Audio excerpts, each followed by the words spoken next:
ਵਾਹਿਗੁਰੂ ਜੀ ਕਾ ਖਾਲਸਾ ਵਾਹਿਗੁਰੂ ਜੀ ਕੀ ਫਤਿਹ। North America news ਦੇਖ ਰਹੇ ਸਾਰੇ ਦਰਸ਼ਕਾਂ ਦਾ ਸਵਾਗਤ ਹੈ। ਮੈਂ ਹਾਂ ਗੁਰਿੰਦਰ ਸਿੰਘ। ਖਬਰਾਂ ਦੀ ਸ਼ੁਰੂਆਤ ਕਰ ਲੈਂਦੇ ਹਾਂ ਹੈਡਲਾਈਨਸ ਦੇ ਨਾਲ।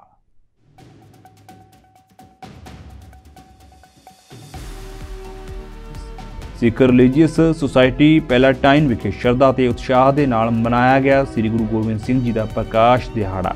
ਇਸ ਮੌਕੇ ਸ੍ਰੀ ਅਖੰਡ ਪਾਠ ਸਾਹਿਬ ਦੇ ਪਾਏ ਗਏ ਭੋਗ।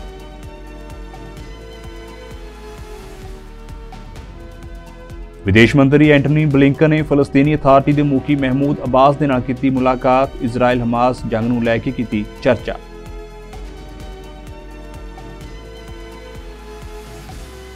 ਡੌਂਕੀ ਲਾ ਕੇ ਅਮਰੀਕਾ ਜਾ ਰਹੇ ਪੰਜਾਬੀ ਨੌਜਵਾਨ ਦੇ ਨਾਲ ਵਾਪਰਿਆ ਭਾਣਾ। ਪਨਾਮਾ ਦੇ ਜੰਗਲਾਂ ਦੇ ਵਿੱਚ ਨੌਜਵਾਨ ਜਗਮੀਤ ਸਿੰਘ ਹੋਇਆ ਗੁੰਮ। ਪਰਿਵਾਰ ਦਾ ਰੋ ਰੋ ਕੇ ਬੁਰਾ ਹਾਲ।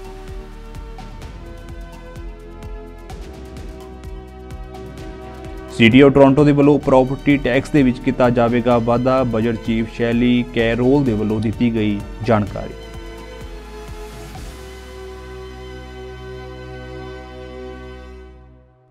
ਤੇ ਹੁਣ ਖਬਰਾਂ ਵਿਸਥਾਰ ਦੇ ਨਾਲ। ਅਮਰੀਕਾ ਦੇ ਸਿੱਖ ਰਿਲੀਜੀਅਸ ਸੁਸਾਇਟੀ ਪੈਲਾਟਾਈਨ ਵਿਖੇ ਸਾਹਿਬ ਕਮਾਲ ਸ੍ਰੀ ਗੁਰੂ ਗੋਬਿੰਦ ਸਿੰਘ ਜੀ ਦਾ ਪ੍ਰਕਾਸ਼ ਦਿਹਾੜਾ ਬੜੀ ਹੀ ਸ਼ਰਧਾ ਅਤੇ ਧੂਮਧਾਮ ਦੇ ਨਾਲ ਮਨਾਇਆ ਗਿਆ। ਇਸ ਮੌਕੇ ਸ੍ਰੀ ਅਖੰਡ ਪਾਠ ਸਾਹਿਬ ਜੀ ਦੇ ਭੋਗ ਪਾਏ ਗਏ। ਸਮਾਗਮ ਦੇ ਵਿੱਚ ਪੰਥ ਦੀਆਂ ਕਈ ਉੱਘੀਆਂ ਸ਼ਖਸੀਅਤਾਂ ਦੇ ਵੱਲੋਂ ਹਾਜ਼ਰੀ ਭਰੀ ਗਈ। ਇਸ ਮੌਕੇ ਸ਼ਹੀਦ ਭਗਤ ਸਿੰਘ ਸਪੋਰਟਸ ਕਲੱਬ ਦੇ ਵੱਲੋਂ ਲੰਗਰ ਦੀ ਸੇਵਾ ਨਿਭਾਈ ਗਈ ਹੈ। ਵਾਹਿਗੁਰੂ ਜੀ ਕਾ ਖਾਲਸਾ ਵਾਹਿਗੁਰੂ ਜੀ ਕੀ ਫਤਿਹ। ਗੁਰੂ ਪਿਆਰੀ ਗੁਰੂ ਸਵਾਰੀ ਸਾਧ ਸੰਗਤ ਸਿੱਖ ਰਿਲੀਜੀਅਸ ਸੁਸਾਇਟੀ ਪੈਲਾਟਾਈਨ ਵੱਲੋਂ ਧੰਨ ਗੁਰੂ ਗੋਬਿੰਦ ਸਿੰਘ ਮਹਾਰਾਜ ਸੱਚੇ ਪਾਤਸ਼ਾਹ ਜੀ ਦਾ ਪ੍ਰਕਾਸ਼ ਪੁਰਬ ਬੜੀ ਧੂਮਧਾਮ ਨਾਲ ਮਨਾਇਆ ਗਿਆ। ਸਰਬੱਤ ਸੰਗਤ ਵੱਲੋਂ ਪਾਵਨ ਸ੍ਰੀ ਅਖੰਡ ਪਾਠ ਸਾਹਿਬ ਪ੍ਰਾਰੰਭ ਹੋਏ ਸਨ। ਸੰਪੂਰਨਤਾ ਹੋਈ।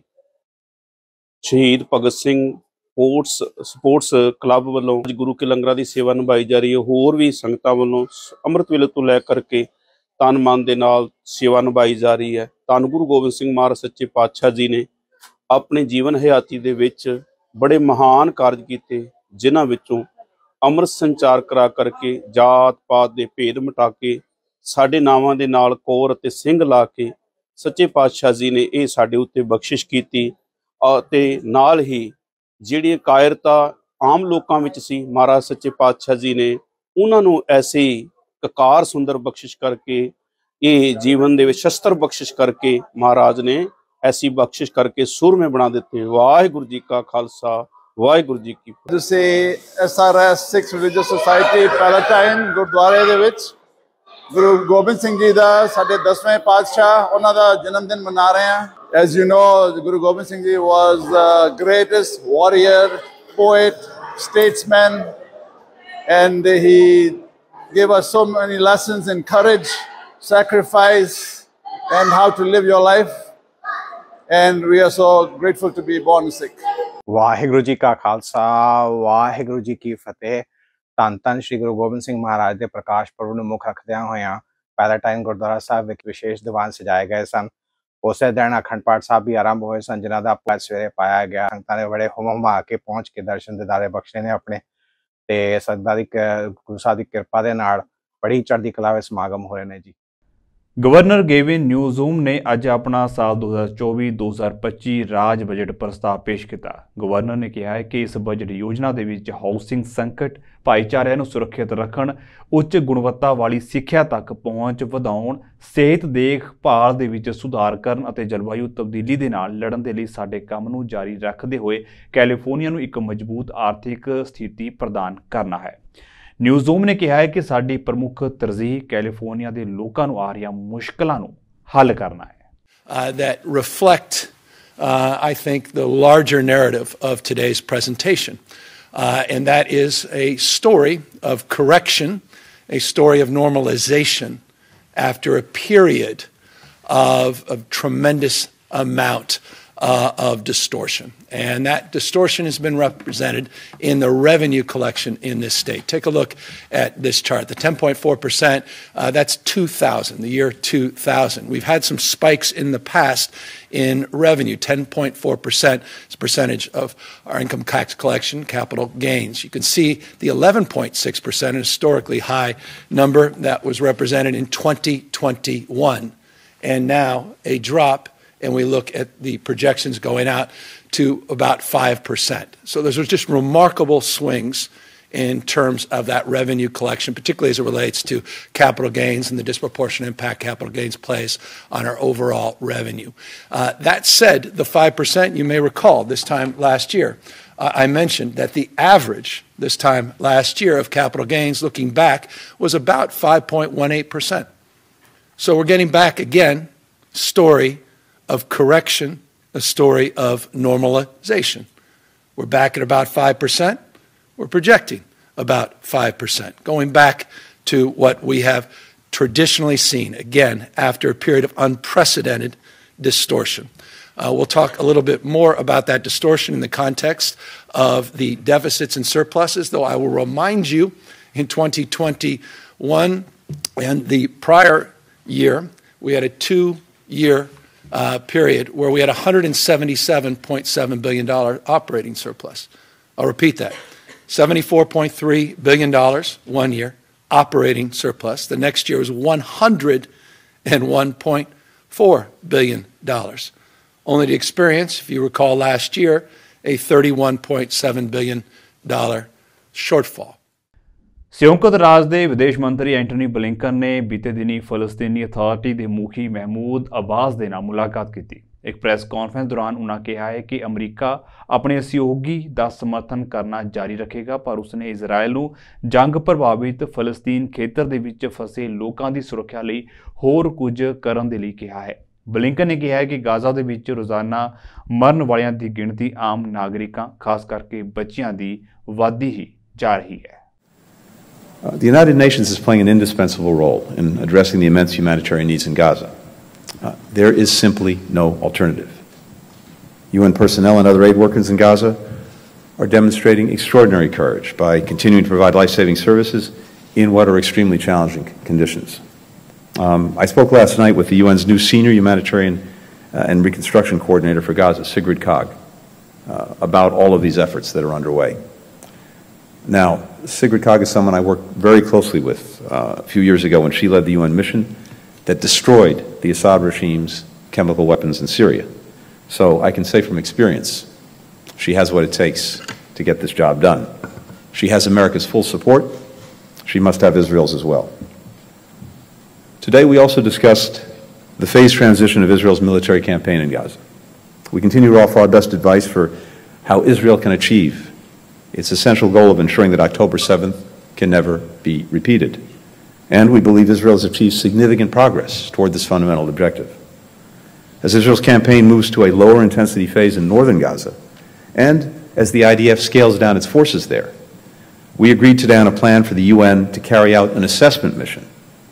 It will determine what needs to be done to allow displaced Palestinians to return safely to homes in the north. Now, this is not going to happen overnight. There are serious security, infrastructure, and humanitarian challenges. But the mission will start a process that evaluates these obstacles and how they can be overcome. In today's meetings, I was also crystal clear. Palestinian civilians must be able to return home as soon as conditions allow. They must not be pressed to leave Gaza. As I told the Prime Minister, the United States unequivocally rejects any proposals advocating for the resettlement of Palestinians outside of Gaza. And the Prime Minister reaffirmed to me today that this is not the policy of Israel's government. ਵਿਦੇਸ਼ ਜਾਣ ਦੀ ਲਾਲਸਾ ਦੇ ਵਿੱਚ ਕਈ ਨੌਜਵਾਨ ਗਲਤ ਰਾਹ ਪੈ ਕੇ ਆਪਣੀ ਜਾਨ ਤੱਕ ਗਵਾ ਲੈਂਦੇ ਨੇ। ਟਰੈਵਲ ਏਜੰਟਾਂ ਦੇ ਵੱਲੋਂ ਨੌਜਵਾਨਾਂ ਨੂੰ ਵੱਡੇ ਵੱਡੇ ਸੁਪਨੇ ਦਿਖਾ ਕੇ ਲੱਖਾਂ ਰੁਪਏ ਦੀ ਠੱਗੀ ਮਾਰਨ ਦੇ ਮਾਮਲੇ ਅਕਸਰ ਹੀ ਸਾਹਮਣੇ ਆਉਂਦੇ ਨੇ। ਪਠਾਨਕੋਟ ਦੇ ਵਿੱਚ ਵੀ ਇੱਕ ਅਜਿਹਾ ਮਾਮਲਾ ਸਾਹਮਣੇ ਆਇਆ ਜਿੱਥੇ ਇੱਕ ਨੌਜਵਾਨ ਡੌਂਕੀ ਲਗਾ ਕੇ ਅਮਰੀਕਾ ਗਿਆ ਸੀ, ਜਿਸ ਤੋਂ ਬਾਅਦ ਉਹ ਪਨਾਮਾ ਦੇ ਜੰਗਲਾਂ ਦੇ ਵਿੱਚ ਗੁੰਮ ਹੋ ਗਿਆ ਤੇ ਉਸ ਦਾ ਕੋਈ ਵੀ ਸੁਰਾਗ ਨਹੀਂ ਮਿਲਿਆ। ਉਸਨੇ ਪਿਛਲੇ ਮਹੀਨੇ ਆਪਣੇ ਪਰਿਵਾਰਕ ਮੈਂਬਰਾਂ ਦੇ ਨਾਲ ਆਖਰੀ ਵਾਰ ਗੱਲ ਕੀਤੀ ਸੀ। ਫਿਰ ਕੋਈ ਗੱਲਬਾਤ ਨਾ ਹੋਣ ਕਾਰਨ ਪਰਿਵਾਰਕ ਮੈਂਬਰਾਂ ਨੇ ਇਸ ਦੀ ਸ਼ਿਕਾਇਤ ਪਠਾਨਕੋਟ ਪੁਲਿਸ ਨੂੰ ਕੀਤੀ। ਨੌਜਵਾਨ ਦੇ ਲਾਪਤਾ ਹੋਣ ਕਾਰਨ ਉਸਦੇ ਪਰਿਵਾਰਕ ਮੈਂਬਰਾਂ ਦਾ ਰੋ ਰੋ ਕੇ ਬੁਰਾ ਹਾਲ ਹੈ। ਘਰ ਦਾ ਮਾਹੌਲ ਇੰਨਾ ਗਮਗੀਨ ਹੈ ਕਿ ਪੱਤਰਕਾਰਾਂ ਦੇ ਨਾਲ ਗੱਲਬਾਤ ਕਰਦਿਆਂ ਨੌਜਵਾਨ ਦੇ ਪਿਤਾ ਜੋਗਿੰਦਰ ਸਿੰਘ ਫੁੱਟ ਕੇ ਰੋਣ ਲੱਗ ਪਏ। ਨੌਜਵਾਨ ਜਗਮੀਤ ਸਿੰਘ ਦੇ ਪਿਤਾ ਜੋਗਿੰਦਰ ਸਿੰਘ ਨੇ ਦੱਸਿਆ ਹੈ ਕਿ ਨੌਜਵਾਨ ਜਗਮੀਤ ਨੇ MBA ਕੀਤੀ ਸੀ ਅਤੇ ਅਮਰੀਕਾ ਜਾਣ ਦੀ ਜ਼ਿੱਦ ਉੱਤੇ ਅੜ ਗਿਆ ਸੀ। ਪਰਿਵਾਰਕ ਮੈਂਬਰਾਂ ਨੇ ਦੱਸਿਆ ਹੈ ਕਿ ਇੱਕ ਏਜੰਟ ਦੇ ਨਾਲ ਜਗਮੀਤ ਨੂੰ ਅਮਰੀਕਾ ਭੇਜਣ ਲਈ 45.5 ਲੱਖ ਰੁਪਏ ਦੇ ਵਿੱਚ ਗੱਲ ਤੈਅ ਹੋਈ, ਜਿਨ੍ਹਾਂ ਦੇ ਵਿੱਚੋਂ 15 ਲੱਖ ਰੁਪਏ ਉਹਨਾਂ ਵੱਲੋਂ ਐਡਵਾਂਸ ਵੀ ਦੇ ਦਿੱਤੇ ਗਏ ਸਨ। ਇਹ ਨਵੰਬਰ ਵਿੱਚ ਸਟਾਰਟ ਗੱਲ ਕੀਤੀ ਇਹਨਾਂ ਨੇ ਵੀ ਕਿਤੇ ਪਤਾ ਲੱਗਾ ਕਿ ਇਹ ਜਿਹੜਾ ਏਜੰਟ ਆ ਬੱਚੇ ਕਾਫੀ ਭੇਜਦਾ ਵਾ, ਅਤੇ ਬੱਚੇ ਸਾਡੇ ਦਾ ਇੰਟਰਸਟ ਸੀਗਾ ਕਿ ਮੈਂ ਵੀ ਅਮਰੀਕਾ ਜਾ ਕੇ ਕਿਤੇ ਇੱਥੇ ਨੌਕਰੀ ਦੀ ਉਹਨੇ ਬਹੁਤ ਟਰਾਈ ਕੀਤੀ। MBA ਪਾਸ ਸੀਗਾ, ਚੰਗਾ ਇੰਟੈਲੀਜੈਂਟ ਬੱਚਾ ਸੀਗਾ, ਉੱਦਾਂ ਵੀ ਵਧੀਆ ਸੀਗਾ, ਅਤੇ ਬੜੀ ਕੋਸ਼ਿਸ਼ ਉਹਨੇ ਦੇਖ ਕੇ ਇੱਧਰ ਉੱਧਰ ਬੱਚਿਆਂ ਵੱਲ, ਅਤੇ ਆਪ ਵੀ ਉਹਨੇ ਮਨ 'ਚ ਬਿਠਾ ਲਿਆ ਕਿ ਮੈਂ ਅਮਰੀਕਾ ਜਾਣਾ। ਅਤੇ ਭਾਜੀ ਕਾਨੂੰਗੋ ਸੀ ਇਹਨਾਂ ਨੇ ਸਮਝਾਇਆ ਆਪਾਂ ਤੇ ਵੀ ਤੂੰ ਬੱਚੇ ਇੱਥੇ ਬਹੁਤ ਕੁਝ ਆ, ਆਪਾਂ ਮਿਹਨਤ ਕਰਾਂਗੇ ਅਤੇ ਜ਼ਿੰਦਗੀ ਜਿਉਣੀ ਆ, ਨਾ ਕਿ ਅਸੀਂ ਪੈਸੇ ਦੀ ਦੌੜ। ਪਰ ਉਹ ਬੱਚੇ ਦੇ ਮਨ 'ਚ ਵੀ ਆਇਆ ਵੀ ਨਹੀਂ। ਭਾਜੀ ਨਾਲ ਉਹ ਏਜੰਟ ਦਾ ਪਤਾ ਜਿਹੜਾ ਭੇਜਦਾ ਸੀਗਾ ਉਹਦੇ ਨਾਲ ਗੱਲ ਹੋਈ, ਅਤੇ ਬਸ ਇਹਨਾਂ ਨੇ ਉਹ ਪ੍ਰੋਸੀਜਰ ਸਟਾਰਟ ਕਰਵਾ ਦਿੱਤਾ, ਅਤੇ ਅੱਜ ਤੱਕ ਉਹ ਅਸੀਂ ਝਾਂਸੇ 'ਚ ਫਸੇ। ਕਿੰਨੇ ਪੈਸੇ ਨਾਲ ਸਾਰੀ ਗੱਲਬਾਤ ਹੋਈ ਸੀ? ਇਹ 45.5 ਲੱਖ ਦੀ ਗੱਲ ਦੱਸਦੇ ਸੀ ਹੋਈ ਸੀਗੀ, ਅਤੇ ਇਹਨਾਂ ਨੇ 15 ਲੱਖ ਜਿੱਦਣ ਉਹ ਕਾਰਵਾਈ ਉਹ ਵੀਜ਼ੇ ਵੂਜੇ ਆਏ ਉਹਦੇ 15 ਲੱਖ ਐਡਵਾਂਸ ਵੀ ਭਾਜੀ ਕੋਲ ਅਸੀਂ ਇੱਥੇ ਰਹਿੰਦੇ ਸੀ ਪਠਾਨਕੋਟ ਤੋਂ ਲਿਆ ਉਹਨਾਂ ਕੋਲ, ਅਤੇ ਕਹਿੰਦੇ ਜੀ ਬੱਚਾ ਟਾਈਮ 15 ਦਿਨਾਂ 'ਚ ਪਹੁੰਚ ਜਾਏਗਾ, ਜੋ ਕਿ ਤੁਸੀਂ ਦੇਖੋਗੇ ਨਵੰਬਰ ਤੋਂ ਸਟਾਰਟ ਹੋ ਗਏ, ਹੁਣ ਜਨਵਰੀ ਆ, ਅਤੇ ਅੱਜ ਤੱਕ ਨਹੀਂ ਸਾਨੂੰ ਬੱਚਾ ਸਾਡਾ ਮਿਲਿਆ। ਅਤੇ ਜਿਹੜਾ ਲਾਸਟ ਲੋਕੇਸ਼ਨ ਉਹਨਾਂ ਦੀ ਟਰੇਸ ਹੋਈ ਆ ਕੋਲੰਬੀਆ ਦੀ, ਜੋ ਕਿ ਭਾਜੀ ਦੱਸਦੇ ਕਿ ਬਿਲਕੁਲ ਵੀ ਇਹ ਗੱਲ ਨਹੀਂ ਸੀ ਕੀਤੀ ਹੋਈ ਵੀ ਉਹ ਜਾਂ ਪਨਾਮਾ ਦੇ ਜੰਗਲਾਂ ਥਾਣੀ ਜਾਵੇ, ਅਤੇ ਇਹ ਧੋਖਾ ਸਾਡੇ ਨਾਲ ਕੀਤਾ ਉਹਨੇ ਬਹੁਤ ਵੱਡਾ। ਜਿਹੜਾ ਕੋਲੰਬੀਆ ਪਹੁੰਚ ਕੇ ਫਿਰ ਉਹਨੂੰ ਜੰਗਲਾਂ ਰਾਹੀਂ ਜਿਹੜਾ ਤੋੜ ਦਿੱਤਾ ਗਿਆ ਜਾਂ ਕੀ? ਹਾਂ ਸੁਣ 'ਚ ਦੇਖੋ ਜੀ, ਹਾਂ ਇਹੀ ਸੁਣ 'ਚ ਆਇਆ ਜੋ ਵੀ ਬੱਚਿਆਂ ਦੇ ਵੀ ਉੱਧਰ ਨੂੰ ਤੋੜ ਦਿੱਤੇ, ਅਤੇ ਅਸੀਂ ਤਾਂ ਕਦੇ ਵੀ ਨਹੀਂ ਮੰਨਦੇ, ਨਾ ਹੀ ਸਾਡੇ 'ਚ ਇੰਨੀ ਹਿੰਮਤ ਹੀ ਬੱਚੇ ਨੂੰ ਉੱਧਰ ਨੂੰ ਤੋਰਨ ਦੀ। ਦੇਖੋ ਜੀ, ਜਦੋਂ ਸਾਨੂੰ ਪਤਾ ਲੱਗਾ ਕਿ ਕੋਲੰਬੀਆ ਅੱਗੇ ਪਨਾਮਾ ਦੇ ਜੰਗਲ ਆ, ਅਸੀਂ ਏਜੰਟ ਨਾਲ ਭਾਜੀ ਨੇ ਗੱਲ ਕੀਤੀ ਹੈ, ਬੜੇ ਜ਼ੋਰ ਦੇ ਕੇ ਗੱਲ ਕੀਤੀ। ਸਾਡੇ ਬੱਚਾ ਸੀਗਾ ਸਾਡਾ ਇੱਕ ਅਮਰੀਕਾ 'ਚ ਵੀ ਸੀ, ਪਹਿਲੇ ਸਾਡਾ ਭਾਣਜਾ ਸੀਗਾ, ਉਹਨੇ ਜ਼ੋਰ ਦੇ ਕੇ ਕਿਹਾ ਵੀ ਮਾਮਾ ਜੀ ਬਿਲਕੁਲ ਨਹੀਂ ਭੇਜਣਾ, ਇਹਨੂੰ ਇੱਥੇ ਰੋਕ ਦਿਓ। ਅਤੇ ਅਸੀਂ ਉਸ ਵੇਲੇ ਹੀ ਏਜੰਟ ਨਾਲ ਗੱਲ ਕੀਤੀ ਭਾਜੀ ਨੇ ਵੀ ਸਾਡਾ ਬੱਚਾ ਤੂੰ ਪਨਾਮਾ ਦੇ ਜੰਗਲਾਂ ਥਾਣੀ ਨਹੀਂ ਭੇਜਣਾ, ਸਾਡਾ ਬੱਚਾ ਤੂੰ ਵਾਪਸ ਭੇਜ ਦੇ। ਪਰ ਕਹਿੰਦਾ ਜੀ ਤੁਸੀਂ ਮੇਰੇ 'ਤੇ ਵਿਸ਼ਵਾਸ ਕਰੋ, ਮੈਂ ਦੋ ਮਤਲਬ ਕੀ ਕਹਿੰਦੇ ਆ 2 ਘੰਟੇ ਤੁਰਨ ਦੀ ਵਾਲੀ ਗੱਲ ਵਾ, ਅਤੇ ਫਿਰ ਵੀ ਭਾਜੀ ਤਾਂ ਨਹੀਂ ਮੰਨਦੇ ਇਹ ਗੱਲ ਤੋਂ ਵੀ ਨਹੀਂ ਤੂੰ ਭੇਜ ਦੇ ਯਾਰ, ਕੋਈ ਪਤਾ ਨਹੀਂ ਹੁੰਦਾ ਇਹ ਗੱਲ ਦਾ। ਕਹਿਣ ਦੇ ਬਾਵਜੂਦ ਉਹਨੇ ਭੇਜਦਾ, ਤੁਹਾਡੇ ਨਾਲ ਵੱਡਾ ਧੋਖਾ ਕੀਤਾ, ਜਿਹੜਾ ਕਿ ਅਸੀਂ ਸ਼ਾਇਦ ਸਾਰੀ ਅਸੀਂ ਤਾਂ ਕਹਿੰਦੇ ਹਾਂ ਪਰਮਾਤਮਾ ਅੱਗੇ ਅਰਦਾਸਾਂ ਕਰ ਕਰਕੇ ਥੱਕ ਗਏ ਵੀ ਸਾਡਾ ਬੱਚਾ ਸਾਨੂੰ ਮਿਲ ਜੇ। ਕਿਹਾ ਜਾਂਦਾ ਹੈ ਕਿ ਰਾਜਨੀਤੀ ਦੇ ਵਿੱਚ ਕੋਈ ਪੱਕੇ ਦੋਸਤ ਅਤੇ ਦੁਸ਼ਮਣ ਨਹੀਂ ਹੁੰਦੇ। ਅੰਤਰਰਾਸ਼ਟਰੀ ਕੂਟਨੀਤੀ ਦੇ ਵਿੱਚ ਵੀ ਅਜਿਹਾ ਹੀ ਮੰਨਿਆ ਜਾਂਦਾ ਹੈ। ਅਮਰੀਕਾ ਅਤੇ ਚੀਨ ਸਭ ਤੋਂ ਵੱਡੇ ਦੁਸ਼ਮਣ ਮੰਨੇ ਜਾਂਦੇ ਨੇ। ਕਈ ਵਾਰ ਦੋਵਾਂ ਦੇਸ਼ਾਂ ਦੇ ਜੰਗੀ ਜਹਾਜ਼ ਅਤੇ ਲੜਾਕੂ ਜਹਾਜ਼ ਆਮੋ ਸਾਹਮਣੇ ਆ ਚੁੱਕੇ ਨੇ। ਇਸ ਦੇ ਬਾਵਜੂਦ ਦੋਵੇਂ ਦੇਸ਼ ਵਾਸ਼ਿੰਗਟਨ ਦੇ ਵਿੱਚ ਗੁਪਤ ਰੂਪ ਦੇ ਵਿੱਚ ਪਰਦੇ ਪਿੱਛੇ ਫੌਜੀ ਗੱਲਬਾਤ ਕਰ ਰਹੇ ਸਨ। ਇਹਨਾਂ ਫੌਜੀ ਵਾਰਤਾਵਾਂ ਦੇ ਖਤਮ ਹੋਣ ਦੀ ਜਾਣਕਾਰੀ ਖੁਦ ਅਮਰੀਕੀ ਰੱਖਿਆ ਵਿਭਾਗ ਪੈਂਟਾਗਨ ਨੇ ਦਿੱਤੀ ਹੈ। ਪੈਂਟਾਗਨ ਨੇ ਕਿਹਾ ਹੈ ਕਿ ਸਬੰਧਾਂ ਨੂੰ ਮੁੜ ਸ਼ੁਰੂ ਕਰਨ ਦੇ ਲਈ ਸਹਿਮਤੀ ਤੋਂ ਬਾਅਦ ਦੋਵਾਂ ਦੇਸ਼ਾਂ ਦੀਆਂ ਫੌਜਾਂ ਵਿਚਾਲੇ ਇਹ ਪਹਿਲੀ ਗੱਲਬਾਤ ਹੈ। ਇਸ ਗੱਲਬਾਤ ਦੌਰਾਨ ਚੀਨ ਨੇ ਤਾਈਵਾਨ ਨੂੰ ਲੈ ਕੇ ਅਮਰੀਕਾ ਨੂੰ ਚੇਤਾਵਨੀ ਦਿੱਤੀ ਸੀ। ਦੱਖਣੀ ਚੀਨ ਸਾਗਰ ਦੇ ਵਿੱਚ ਲੋਕਤਾਂਤਰਿਕ ਤੌਰ ਉੱਤੇ ਸ਼ਾਸਿਤ ਤਾਈਵਾਨ ਦੇ ਭਵਿੱਖ ਨੂੰ ਲੈ ਕੇ ਅਮਰੀਕਾ ਤੇ ਚੀਨ ਦੇ ਵਿਚਾਲੇ ਟਕਰਾਅ ਹੈ। ਦੱਖਣੀ ਚੀਨ ਸਾਗਰ ਦੇ ਵਿੱਚ ਖੇਤਰੀ ਦਾਅਵਿਆਂ ਨੂੰ ਲੈ ਕੇ ਦੋਵਾਂ ਦੇਸ਼ਾਂ ਵਿਚਾਲੇ ਵਿਵਾਦ ਚੱਲ ਰਿਹਾ ਹੈ। ਚੀਨ ਨੇ ਅਮਰੀਕਾ ਨੂੰ ਸਪਸ਼ਟ ਤੌਰ ਉੱਤੇ ਕਿਹਾ ਹੈ ਕਿ ਉਹ ਤਾਈਵਾਨ ਦੇ ਮੁੱਦੇ ਉੱਤੇ ਆਪਣਾ ਸਟੈਂਡ ਨਹੀਂ ਛੱਡਣਗੇ। ਵਾਸ਼ਿੰਗਟਨ ਦੇ ਵਿੱਚ ਹੋਈ ਗੱਲਬਾਤ ਦੌਰਾਨ ਚੀਨੀ ਰੱਖਿਆ ਮੰਤਰਾਲੇ ਦੇ ਬਿਆਨ ਦੇ ਵਿੱਚ ਇਸ ਗੱਲ ਉੱਤੇ ਜ਼ੋਰ ਦਿੱਤਾ ਗਿਆ ਹੈ ਕਿ ਉਹ ਤਾਈਵਾਨ ਮੁੱਦੇ ਉੱਤੇ ਕਦੇ ਵੀ ਸਮਝੌਤਾ ਨਹੀਂ ਕਰੇਗਾ ਤੇ ਨਾ ਹੀ ਪਿੱਛੇ ਹਟੇਗਾ। ਚੀਨ ਨੇ ਅਮਰੀਕਾ ਨੂੰ ਤਾਈਵਾਨ ਨੂੰ ਹਥਿਆਰਾਂ ਦੀ ਸਪਲਾਈ ਬੰਦ ਕਰਨ ਲਈ ਵੀ ਕਿਹਾ ਹੈ ਤੇ ਨਾਲ ਹੀ ਦੂਜੇ ਪਾਸੇ ਚੀਨ ਨੇ ਅਮਰੀਕਾ ਨੂੰ ਦੱਖਣੀ ਚੀਨ ਸਾਗਰ ਦੇ ਵਿੱਚ ਆਪਣੀ ਫੌਜੀ ਤਾਇਨਾਤੀ ਅਤੇ ਭੜਕਾਊ ਕਾਰਵਾਈਆਂ ਨੂੰ ਘਟਾਉਣ ਅਤੇ ਦੂਜੇ ਦੇਸ਼ਾਂ ਦੁਆਰਾ ਭੜਕਾਊ ਕਾਰਵਾਈਆਂ ਦਾ ਸਮਰਥਨ ਕਰਨ ਤੋਂ ਰੋਕਣ ਲਈ ਵੀ ਕਿਹਾ ਹੈ। ਕੈਨੇਡਾ ਦੇ ਸਭ ਤੋਂ ਵੱਧ ਆਬਾਦੀ ਵਾਲੇ ਸ਼ਹਿਰ ਟੋਰਾਂਟੋ ਦੇ ਵਿੱਚ ਮਕਾਨ ਮਾਲਕਾਂ ਨੂੰ ਜਲਦੀ ਹੀ ਦੋਹਰੇ ਅੰਕਾਂ ਦੇ ਵਿੱਚ ਜਾਇਦਾਦ ਟੈਕਸ ਦੇ ਵਾਧੇ ਦਾ ਸਾਹਮਣਾ ਕਰਨਾ ਪੈ ਸਕਦਾ ਹੈ, ਕਿਉਂਕਿ ਟੋਰਾਂਟੋ ਲਗਭਗ $1.8 ਬਿਲੀਅਨ ਆਪਰੇਟਿੰਗ ਬਜਟ ਦੀ ਘਾਟ ਦੇ ਨਾਲ ਜੂਝ ਰਿਹਾ ਹੈ। ਸ਼ਹਿਰ ਦੇ ਸਟਾਫ ਨੇ ਮੇਅਰ ਓਲੀਵੀਆ ਚੋ ਦੇ ਕਾਰਜਕਾਲ ਦਾ ਪਹਿਲਾ ਪ੍ਰਸਤਾਵਿਤ ਬਜਟ ਜਾਰੀ ਕੀਤਾ, ਜਿਸ ਦੇ ਵਿੱਚ 10.5% ਪ੍ਰਾਪਰਟੀ ਟੈਕਸ ਵਾਧਾ ਸ਼ਾਮਲ ਹੈ, ਜੋ ਕਿ ਸ਼ਹਿਰ ਦੇ ਵਿੱਚ ਹਾਲ ਹੀ ਦੇ ਸਾਲਾਂ ਵਿੱਚ ਦੇਖੇ ਗਏ ਸਭ ਤੋਂ ਵੱਡੇ ਟੈਕਸ ਵਾਧੇ ਵਿੱਚੋਂ ਇੱਕ ਹੈ। 2024 ਦੇ ਪ੍ਰਸਤਾਵਿਤ ਬਜਟ ਦੇ ਵਿੱਚ ਪ੍ਰਾਪਰਟੀ ਟੈਕਸ ਦੇ ਵਿੱਚ 9% ਦੇ ਵਾਧੇ ਦੇ ਨਾਲ ਸਿਟੀ ਬਿਲਡਿੰਗ ਫੰਡ ਦੇ ਵਿੱਚ ਵੀ 1.5% ਦਾ ਵਾਧਾ ਸ਼ਾਮਲ ਹੈ। ਬਜਟ ਚੀਫ ਸ਼ੈਲੀ ਕੈਰੋਲ ਦੇ ਅਨੁਸਾਰ ਇਸ ਦਾ ਮਤਲਬ ਟੋਰਾਂਟੋ ਵਿੱਚ ਔਸਤ ਪਰਿਵਾਰ ਦੇ ਲਈ ਪ੍ਰਤੀ ਸਾਲ ਲਗਭਗ $360 ਦਾ ਵਾਧਾ ਹੋ ਸਕਦਾ ਹੈ। We're able to take part early on. So it truly reflects the cost of running the city that you expect, the one you told us you think you deserve. It's no secret that this is going to be a challenging financial year. That we heard. The community understands that very full well. 6 months ago, we inherited a budget shortfall of $1.5 billion, resulting from years of underinvestment and unpredictable partnership from other orders of government. With additional pressures continuing throughout 2023, particularly in our shelter system, that shortfall now sits at just below $1.8 billion. I feel strongly that we cannot keep kicking that can down the road. We need to get our city back on track. When I took on the role of budget chief last August, my first priority was to explore every avenue to bring that shortfall number down. So working closely with our Chief Financial Officer and the City Finance staff, we have found over $600 million in cost savings and cost avoidances for the 2024 budget year through sound financial management. We know that Torontonians expect us to make absolutely the most of our tax dollars, to be as efficient as possible. And that has been my directive to staff from day one. We also took immediate action through council and with the mayor on the shortfall by presenting and acting on the city's new long-term financial plan. We included in that implementing immediately a graduated municipal land transfer tax and increasing the vacant home tax. And of course, in November, Mayor Chow and Premier Doug Ford announced a very historic new deal for the City of Toronto.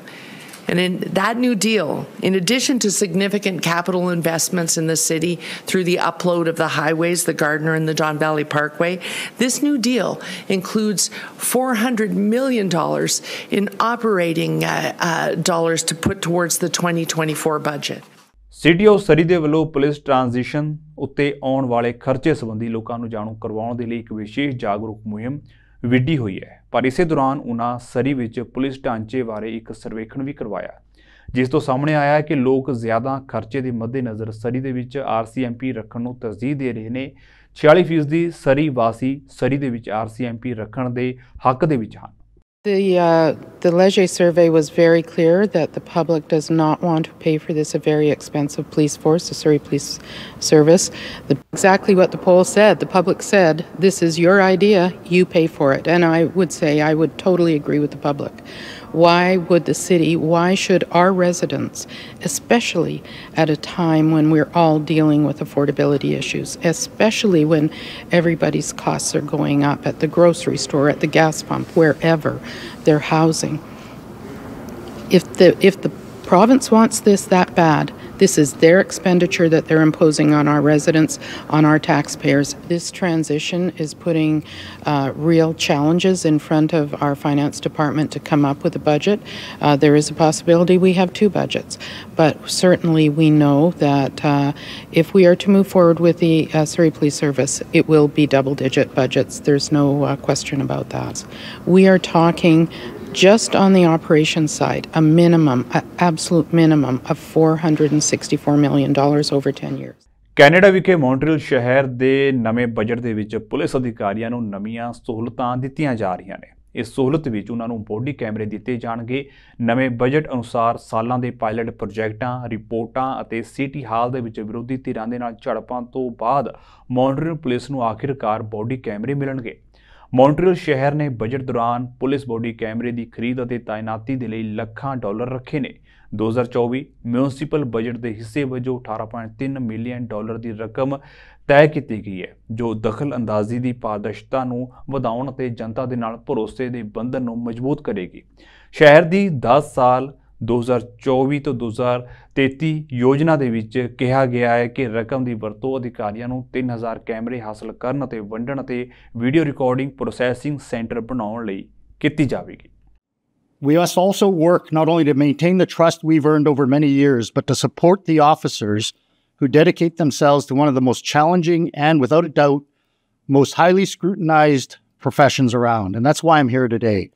to announce the launch of the Vancouver Police Department's body-worn camera pilot project. We've listened to the public and agree that this will be a step forward that will strengthen public trust and confidence and support the officers as they work hard to keep our streets safe. Starting today, for the next 6 months, approximately 85 frontline officers working in our traffic section, patrol officers working the downtown core and East Vancouver will begin deploying with chest-mounted cameras that will record their actions while on duty and interacting with the public. Their feedback and experiences during this 6-month trial will help guide us through the development and implementation of a broader body-worn camera program, where we eventually expect to see all frontline VPD officers deploy with this technology. This pilot project was approved in November of 2022 and has been a long time coming. Body-worn cameras are something that we at the Vancouver Police Department have been advocating for years. Chief Palmer, back in July of 2021, spoke in support of body-worn cameras to the Special Committee on Reforming the Police Act. Until now, the significant costs associated with purchasing cameras and storing data have made the technology cost prohibitive.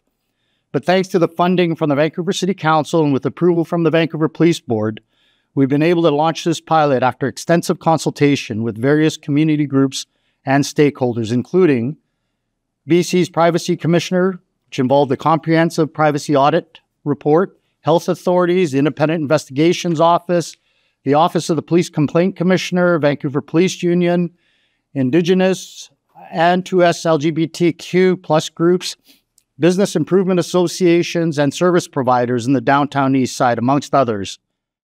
ਜਾਂਦਿਆਂ ਦੀ ਕੋਈ ਫਿਰ ਤੋਂ ਨਜ਼ਰ ਮਾਰ ਲੈਂਦੇ ਹਾਂ headlines ਉੱਤੇ।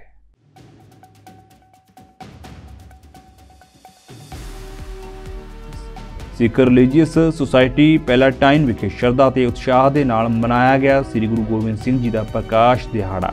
ਇਸ ਮੌਕੇ ਸ੍ਰੀ ਅਖੰਡ ਪਾਠ ਸਾਹਿਬ ਦੇ ਪਾਏ ਗਏ ਭੋਗ।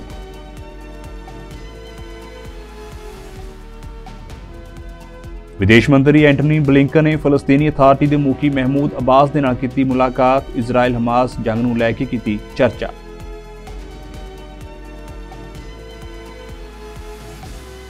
ਡੌਂਕੀ ਲਾ ਕੇ ਅਮਰੀਕਾ ਜਾ ਰਹੇ ਪੰਜਾਬੀ ਨੌਜਵਾਨ ਦੇ ਨਾਲ ਵਾਪਰਿਆ ਭਾਣਾ। ਪਨਾਮਾ ਦੇ ਜੰਗਲਾਂ ਦੇ ਵਿੱਚ ਨੌਜਵਾਨ ਜਗਮੀਤ ਸਿੰਘ ਹੋਇਆ ਗੁੰਮ। ਪਰਿਵਾਰ ਦਾ ਰੋ ਰੋ ਕੇ ਬੁਰਾ ਹਾਲ।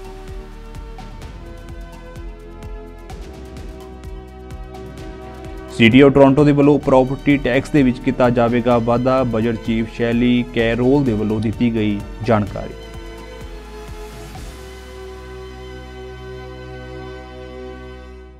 ਸੋ ਫਿਲਹਾਲ ਦੇ ਲਈ ਨਾਰਥ ਅਮਰੀਕਾ ਨਿਊਜ਼ ਦੇ ਵਿੱਚ ਇੰਨਾ ਹੀ। ਤੁਹਾਨੂੰ ਮੈਨੂੰ ਇਜਾਜ਼ਤ ਦਿਓ। ਵਾਹਿਗੁਰੂ ਜੀ ਕਾ ਖਾਲਸਾ, ਵਾਹਿਗੁਰੂ ਜੀ ਕੀ ਫਤਿਹ।